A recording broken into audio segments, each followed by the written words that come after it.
This review is of NoScript extension that you can use on various browsers, including Edge and Brave and Chrome. The NoScript extension allows you to have control over which scripts on a website will run, and it's one of the most effective ones that I found. It gives a lot of power to people who want power. So if you are looking for NoScript, just type in NoScript, press enter on the Chrome Web Store, and be careful which one you choose. You're going to look for this one, this symbol here. Don't go for a similar symbol like this one. That's something different. And you can see here it says donate to Giorgio Maone, or however you say that. It's an Italian name. He's pretty good at English. I've communicated with him several times. His company is Hackademix, and he also has a couple of other websites for support for this app and so on and so forth. Anyways, so this app allows you to choose which websites will be allowed to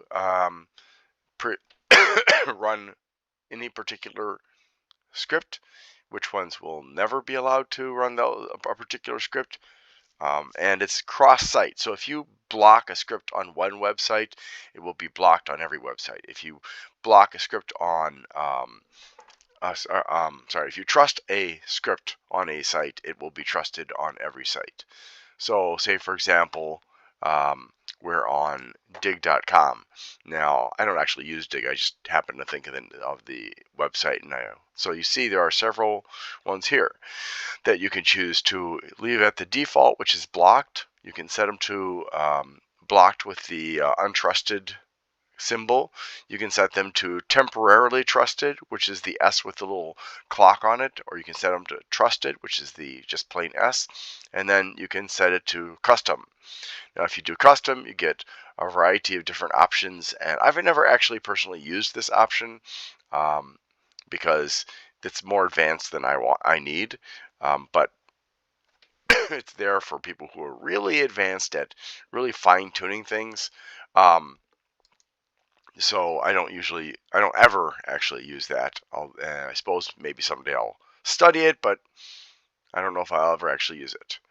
And so if you look at this, the first things that you're going to notice is you have to make a choice as to what happens with a script on a website. Now, you may be on a website, and despite the fact that NoScript is blocking every single script on that website, you're going to be able to use that website. However, the vast majority of websites that I've been to where the scripts are turned off by Brave or by NoScript or some other company will not work properly. So this isn't just something true of NoScript. It's also true of, say, Ghostery and Blur and a bunch of other script blockers. Now, if you so I'm gonna want to use dig, but I don't know if dig is actually safe or not. I don't want it to be permanently set to safe, so I'm just going to set it to temporarily trusted, and then I'm going to refresh it. Now if you close it, it'll automatically refresh. You don't actually have to press that refresh button, but generally speaking, if you're having problems with a website not functioning, and I see nothing obvious here that's not working other than the fact that there's no login, unless it's being hidden by the indicator for the screenshot or screensaver program or whatever you want to call it. I don't see a way to log in, and that may be because something is blocked by NoScript. It may be just because something else, but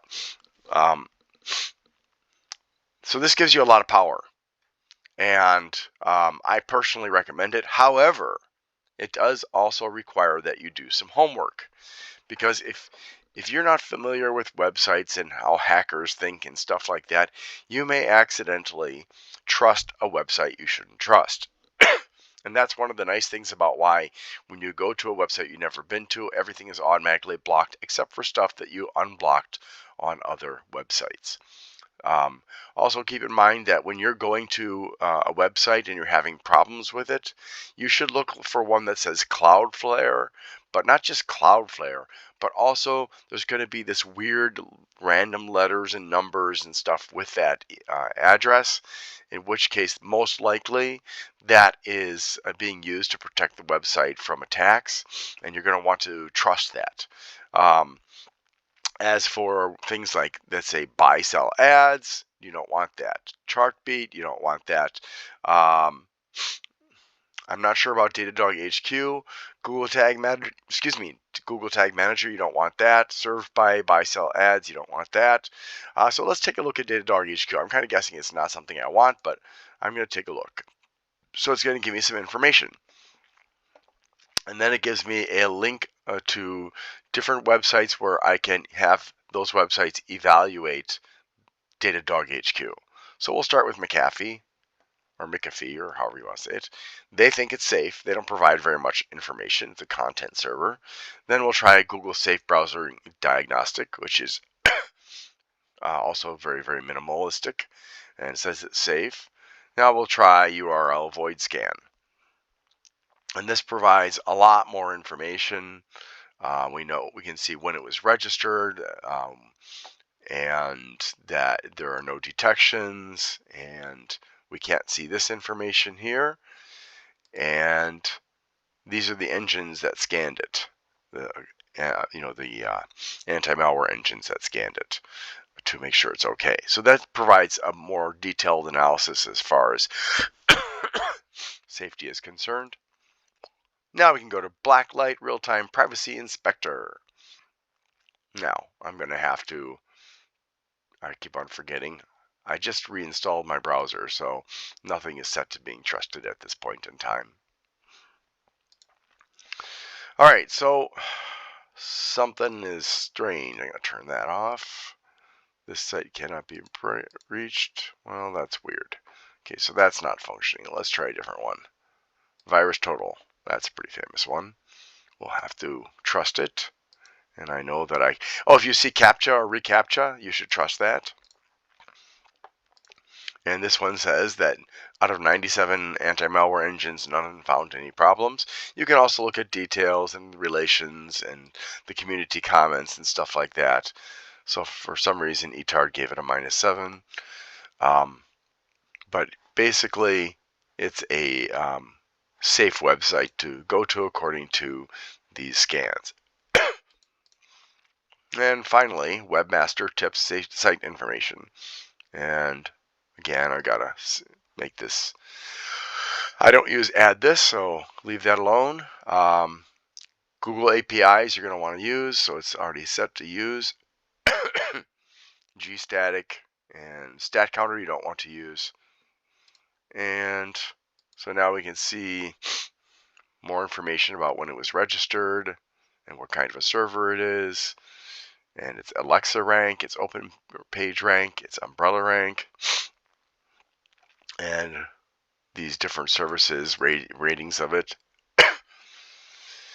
And then you can see some additional information here.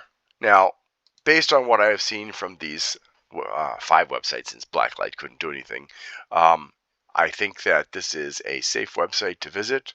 So I'm going to go ahead and enable Datadog. Now again, Datadog could be something bad as far as like advertisements.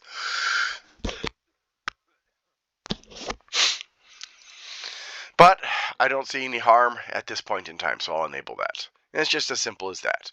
But again, when you go to a website, you're going to have to make choices. Now, obviously, Walmart.com you'll want to use. WalmartImages.com you'll want to use, because those are both things that make the website work correctly. Let's see if I can find something a little bit more confusing. This one, again, same thing. Images, Newegg and Newegg Images. And Amazon, yeah. Don't forget to go to smile.amazon.com and set up a charity that you want profits to be donated to. and make sure that every time you visit Amazon, go to smile.amazon.com, because if you purchase stuff and you don't purchase it through smile.amazon.com, then they will not donate profits. And for whatever reason, Amazon just doesn't default. And I am unaware of a way for it to always default to Smile. So you have to remember to do that, which is frustrating for me because I've forgotten several times. Let's see what else. We don't need these anymore. I think this was the best example. You're going to want to watch out for websites that deal with advertising and tracking and DoubleClick, for example. Also, Cloudflare has got a section where they do tracking of data, so you're going to want to watch out for that particular part of Cloudflare, although not Cloudflare with the generic, or not generic, but with the specific things that I mentioned. That's all. Okay, so this one hasn't been fully trusted. Now, OfficeLive.com and Office.net from Microsoft will both need to be trusted. And gotta turn that off. Braves shields are a bit too intrusive. And if you see a CDN website, that is usually going to be safe as well. Let me just get rid of that. And there we go. So Steemit and Gstatic. So again, websites that have CDN or static are almost always safe to use.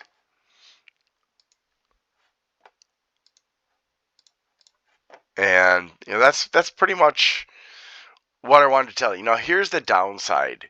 If you're a novice and you're looking at a website address and you're like, well, I clicked on all those security evaluation links that you showed me, and I still don't understand whether this website's scripts are safe or not, and I don't know which ones to mark as safe or not safe.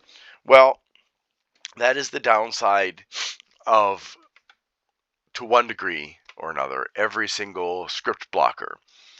Some of them are set up to allow certain websites that are definitely safe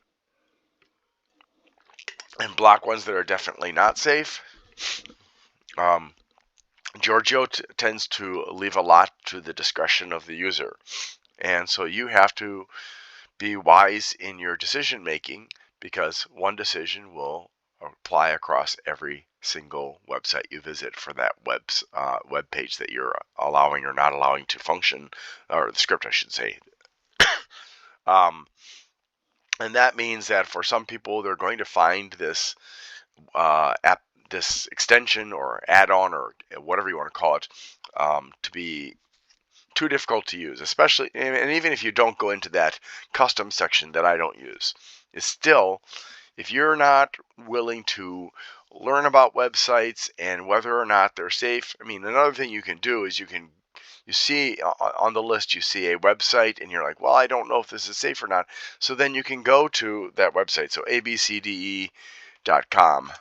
I've never been there. I don't know what I'm going to get. You can go there because the scripts are off and not see anything, and you can decide if maybe it'll have some information showing, but like this website doesn't have anything showing, so I'm going to temporarily trust it. And this is really pretty vague. Blockchain-centered development eco. Okay, so this is something about the blockchain.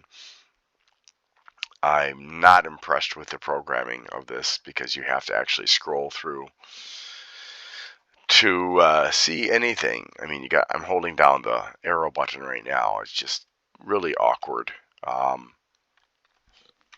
and a little bit sketchy.